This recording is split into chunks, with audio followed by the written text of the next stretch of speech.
From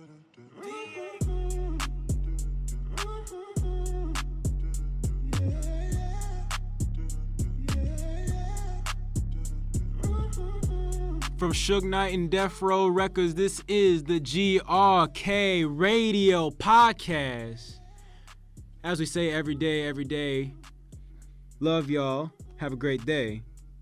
So first off, we got my boy Kevin, me, back in the thing. I've been here all three podcasts.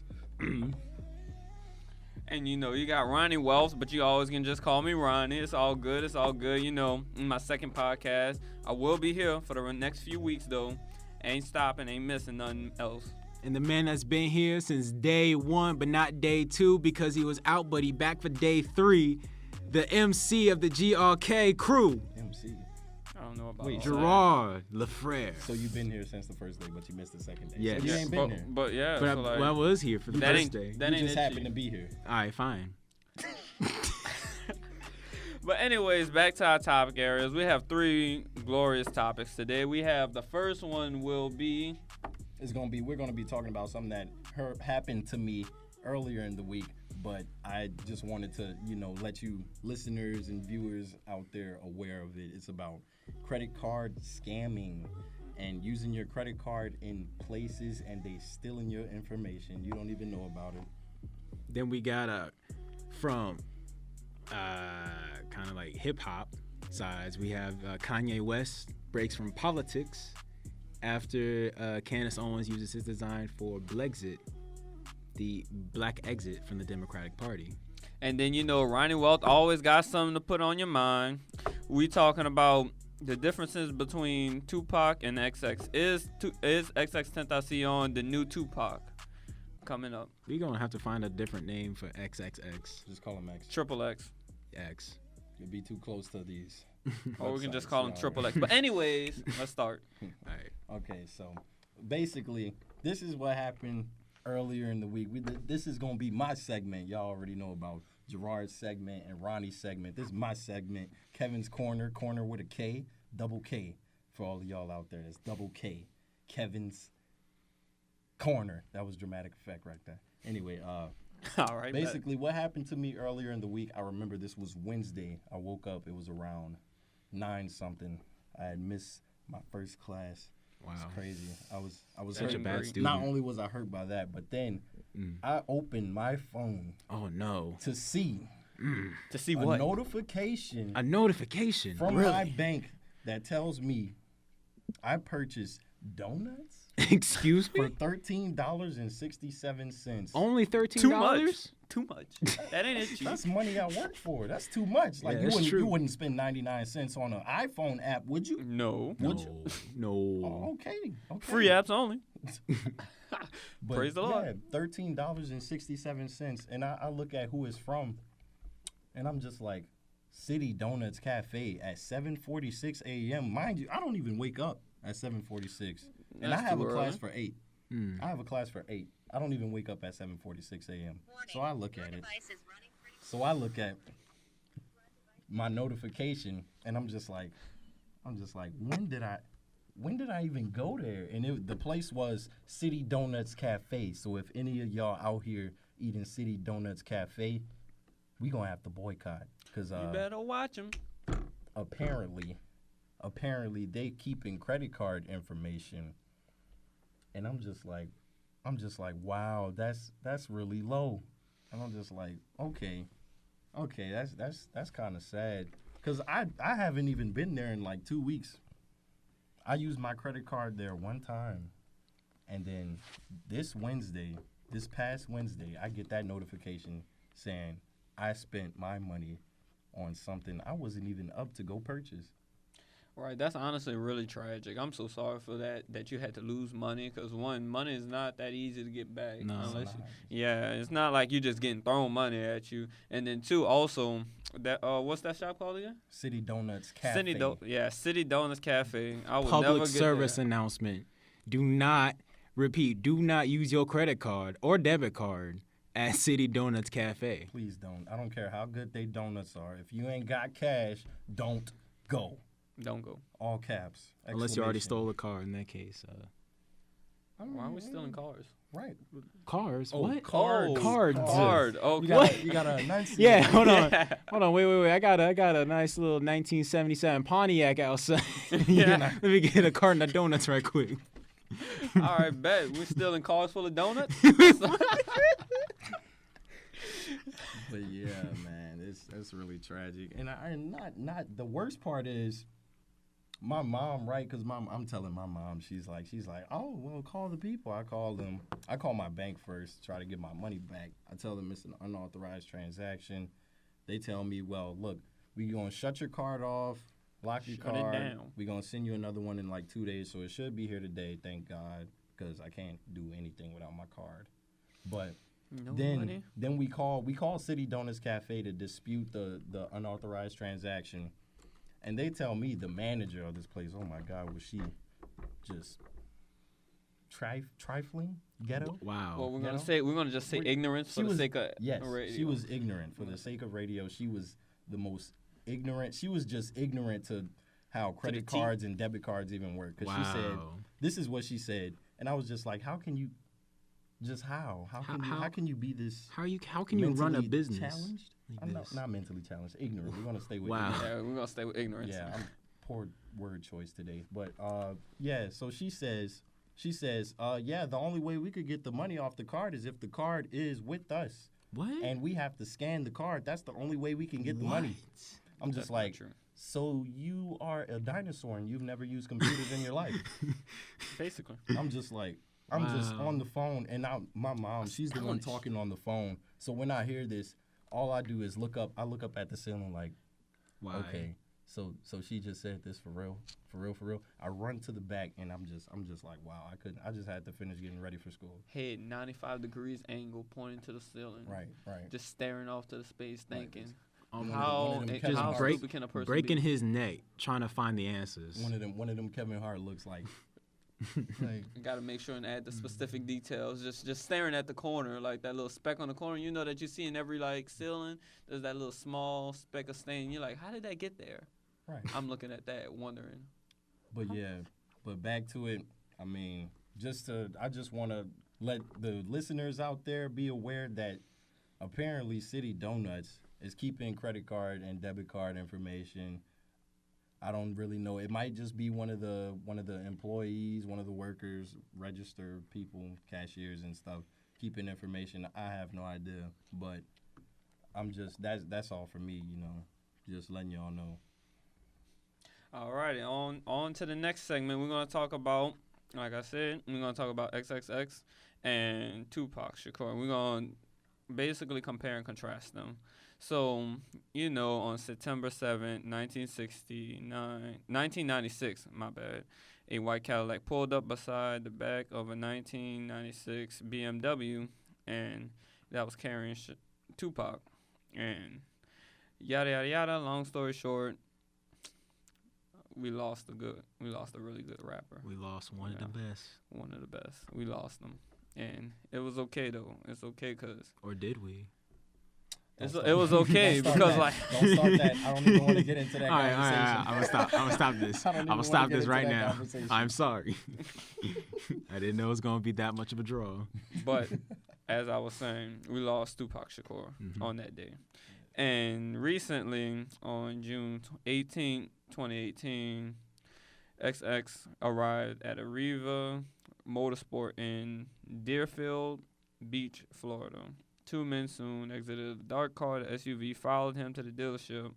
As XX was leaving, you know what happened. The rest is history. And we lost another soul. Both of them have controversies, appointed to them. Both of them have like things like I said, Tupac Shakur. He was a gangster rapper, and so he did a lot of illegal things, obviously. Because especially back in that time, people were real. They were speaking. Everything they was rapping about, they were doing.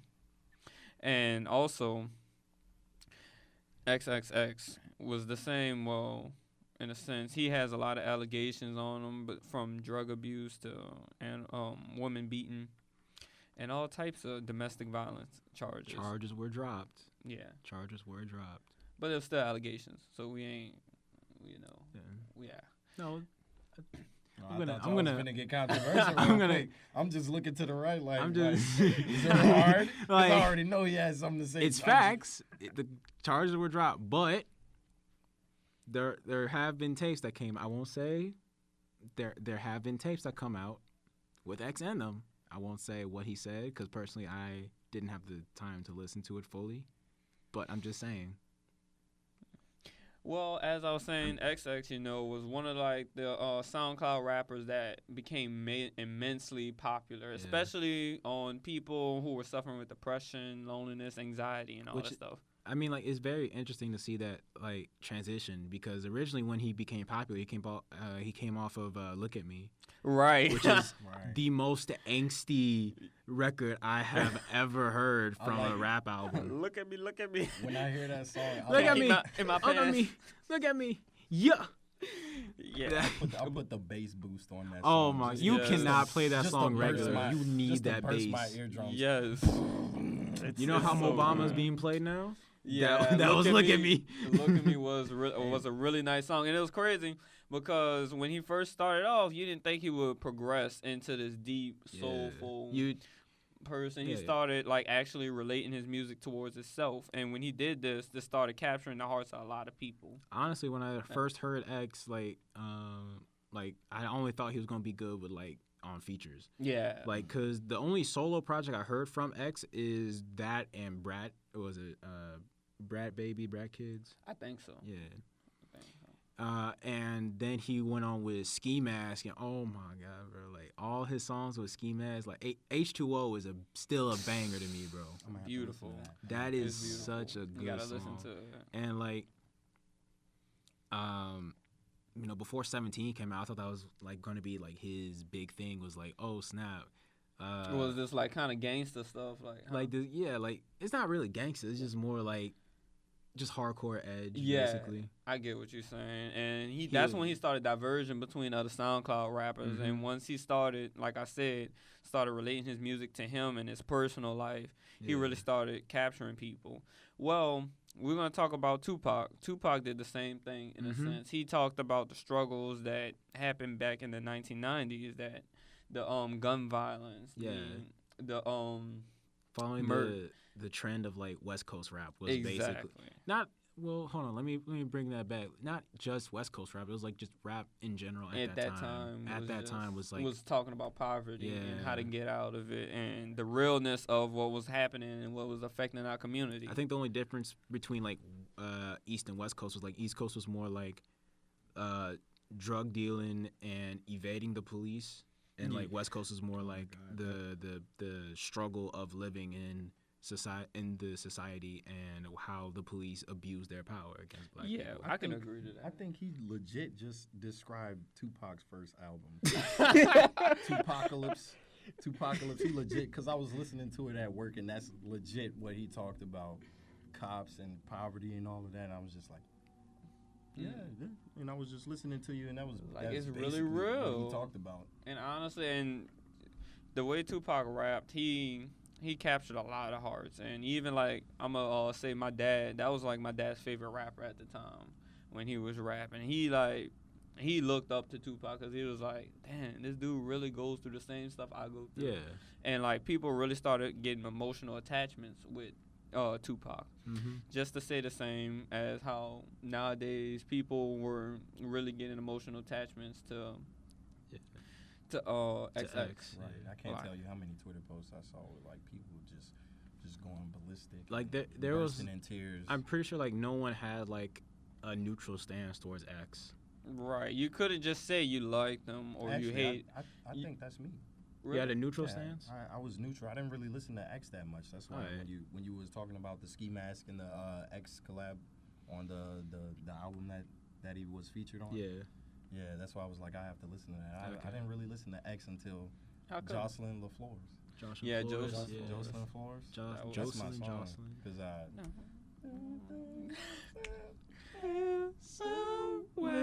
we about to harmonize it. Come on.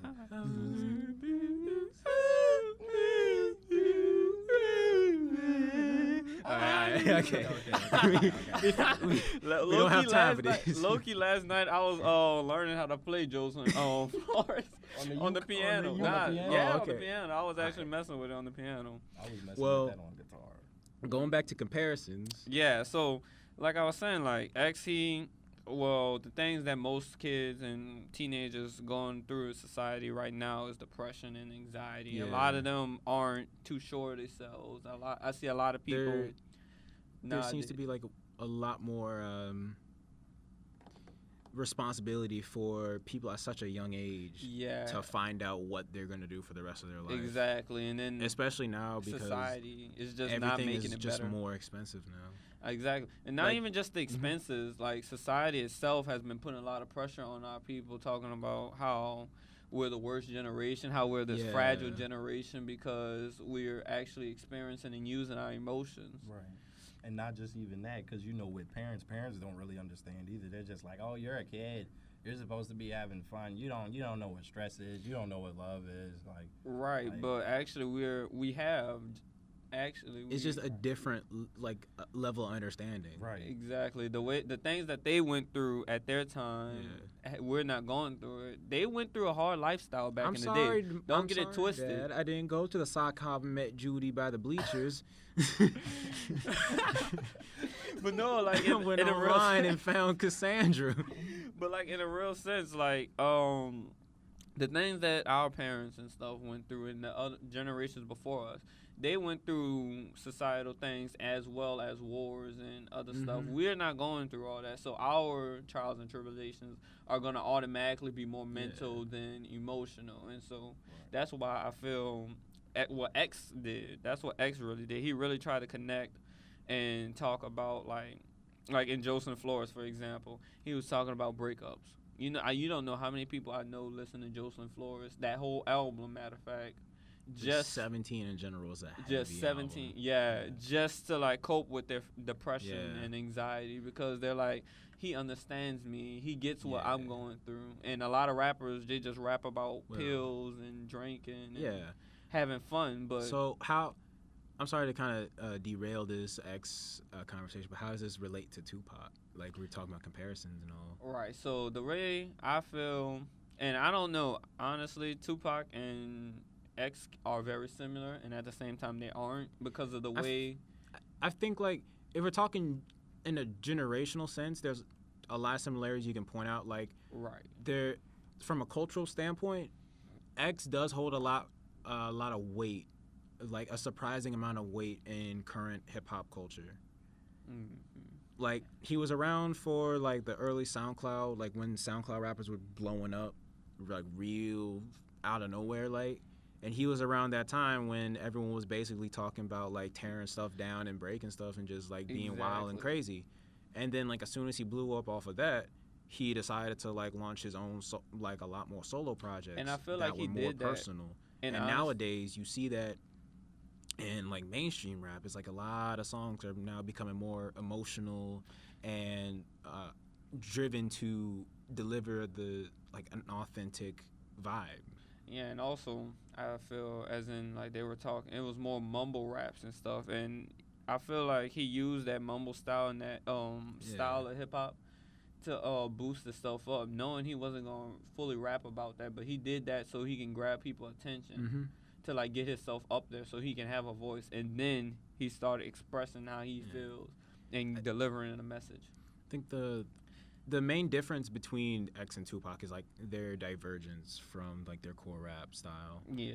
Because when X went from Look at Me to Jocelyn Flores, it was pretty much off the back of the multiple allegations of sexual abuse and domestic violence charges. That he decided to become a better person. Like, he wanted to be a better role model for these kids who listened to him. And, like, he went out of his way to give back to his community. He gave back to orphanages and charities. He gave musical equipment to, like, inner city schools and stuff. And a lot of these moments just went unnoticed. And he didn't care because he just did it out of the goodness of his heart. And that's why I believe more people were hurt when X died, because he was genuinely trying to become a better person, and we'll just never see like the end of that. Right. Also, on this article I was reading, I don't remember it specifically who it was about, but the author says that he feels like Tupac was remembered in particular because he was extremely emotional to the point of it may being not a good thing, as in like it wasn't that really. He was so emotional. Like he had a crazy past and a criminal history. He infamously shot at cops, and he was known for doing a lot of emotional, direct, erratic decisions. Yeah.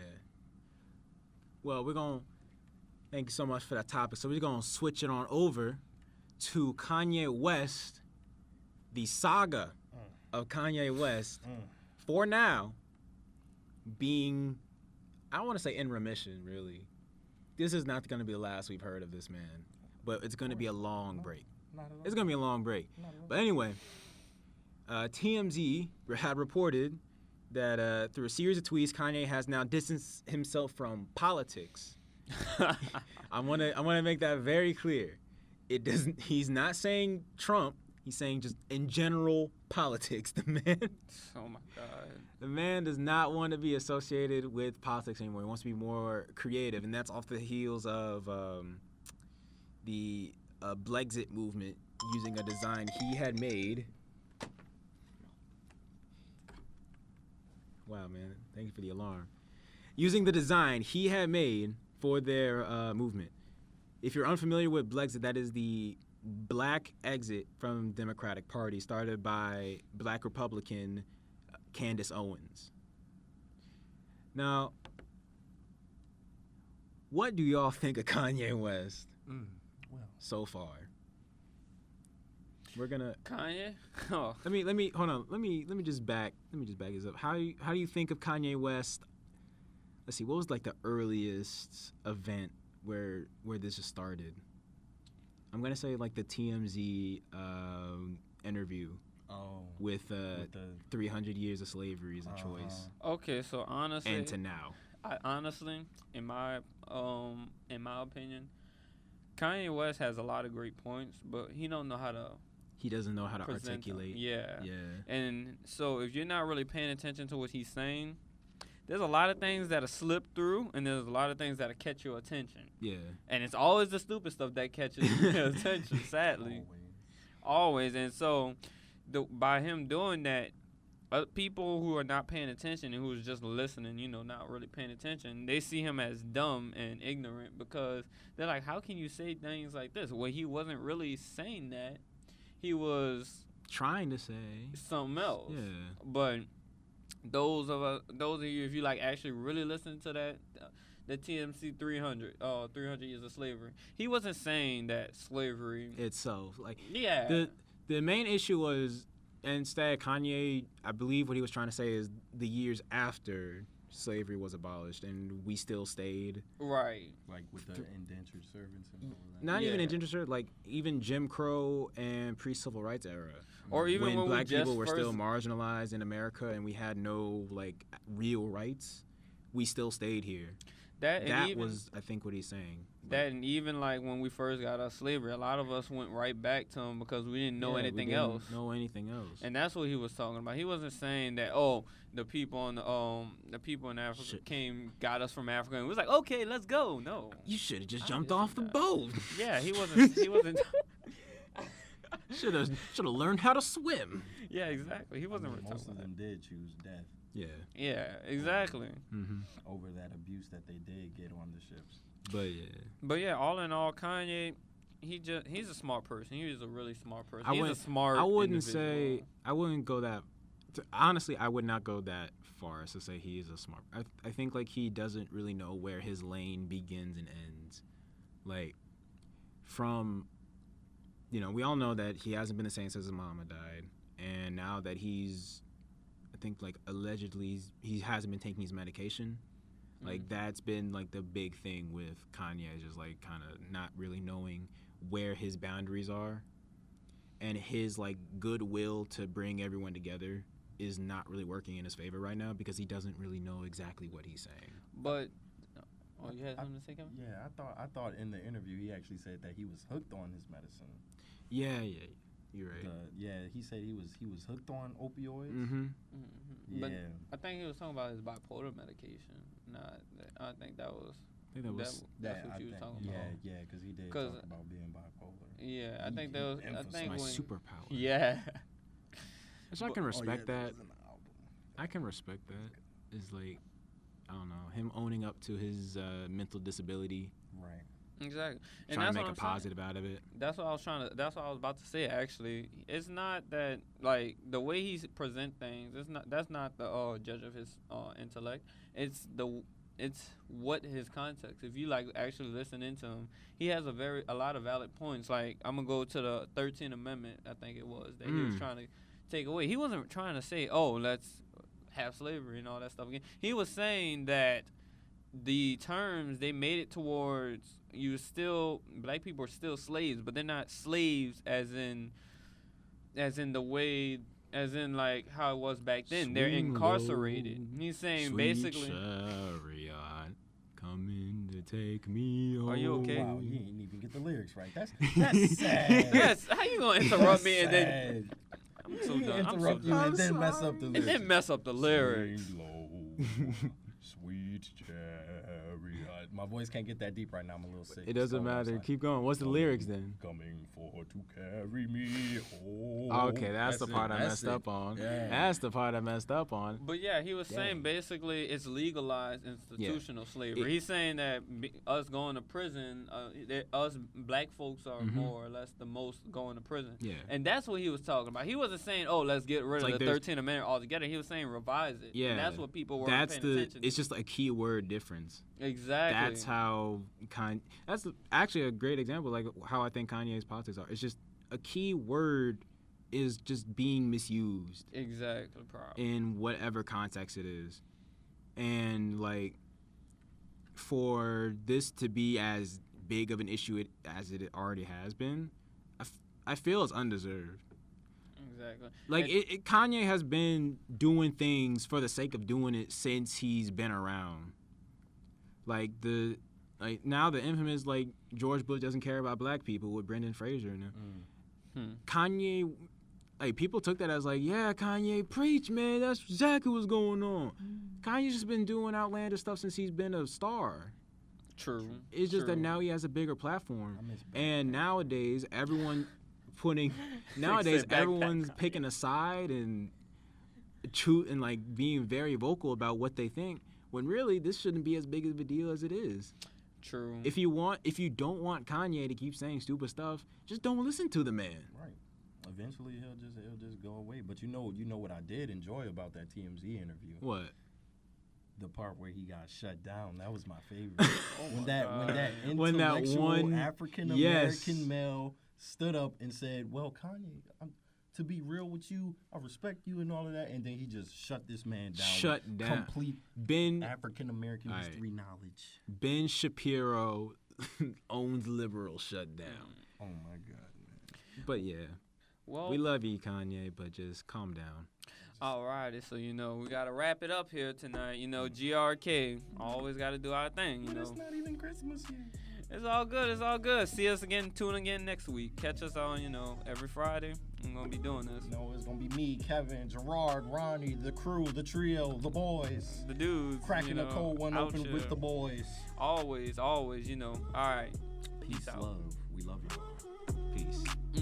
Ooh. Yeah. Amen, my brother. Amen.